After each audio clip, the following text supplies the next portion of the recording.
Morning Star. I brought my idiot colleagues right there, 3 of them. Boys, don't hate them for their penises. It's not their fault that they were born that way. They will see the light one day. And so I write a lot about politics all the time, and I haven't done poetry since, I don't know, I was like 17 or something. But a few months ago, maybe almost a year, I felt quite annoyed that, I don't know, like so many people were not doing politics alongside with me. I'm a veteran of the student movement, 2010, do you remember that? How exciting it was? And so I wrote this, I jotted it down. I thought I would like do some cool YouTube video or something and read it out, but I chickened out. So, except for my little brother and my news editor, who's over there as well, no one else has ever read this. So, woo, go you guys. It's called A Call to Arms, Yours. And don't hate me, it'll take me a while to read it. And then I have 2 other little poems, and they'll be insignificant in comparison to this. But, there we go. Generation Y, lend me your ears. For a minute only, perhaps your attention span cannot bear longer a time.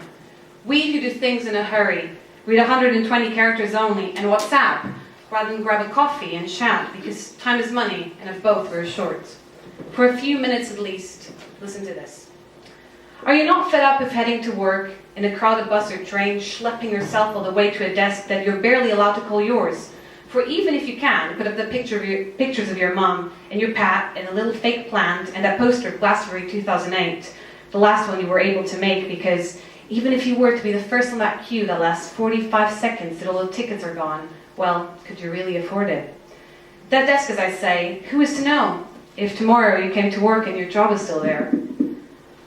Are you not fed up of staring blankly into a screen, sneaking every so often into Facebook to stalk some girl you knew in college who's doing so much better than you? You spent years being told that if you did a degree, you'd get a nice job, but instead you got hemorrhoids and you feel really shit. Your boss seems to think that if they give you more work, voila, presto, your productivity soars. And for what, you might ask? When all of your pay goes into rent and a bus pass, 2 pints, and that shirt you bought to feel a bit better the day you got shouted at by some assistant manager from the marketing department.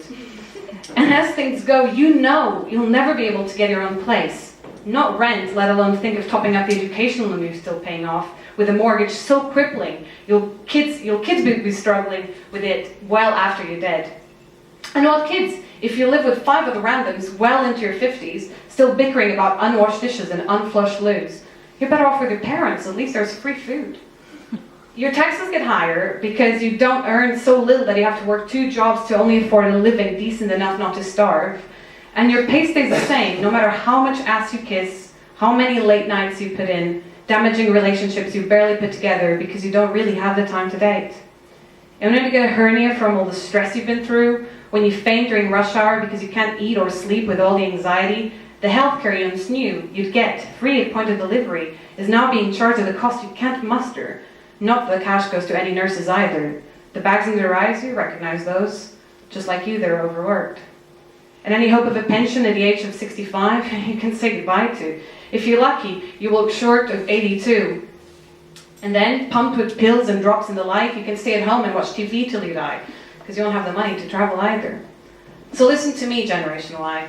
What will you do with your crap job, low pay, and piling up bills? Will you vent? Will you whine? Will you drink till you're numb? I already learned a bit about today.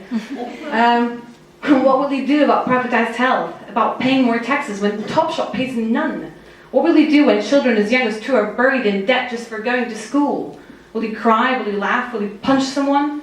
Will you lose sleep? It's not like you had some.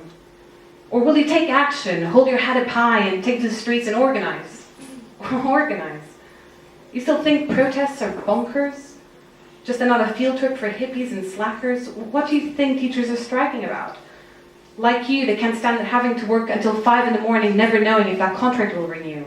If the salary will stretch till the end of the month without having to eat just an apple for lunch.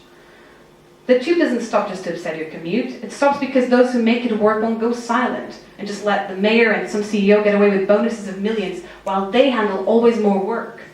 They won't go silent, and neither should you. The people of Greece and the people of Spain take to the streets because they want change. The guys handling cashier number 3 didn't vote for austerity. I didn't. You didn't, did we? So at the next demonstration you hear about amending better pay, better pensions, better life for us all, Please join. Don't stay silent. It's your right. It's your duty, in fact. Without you, we can't do much better than that. Walk around town and call for a change.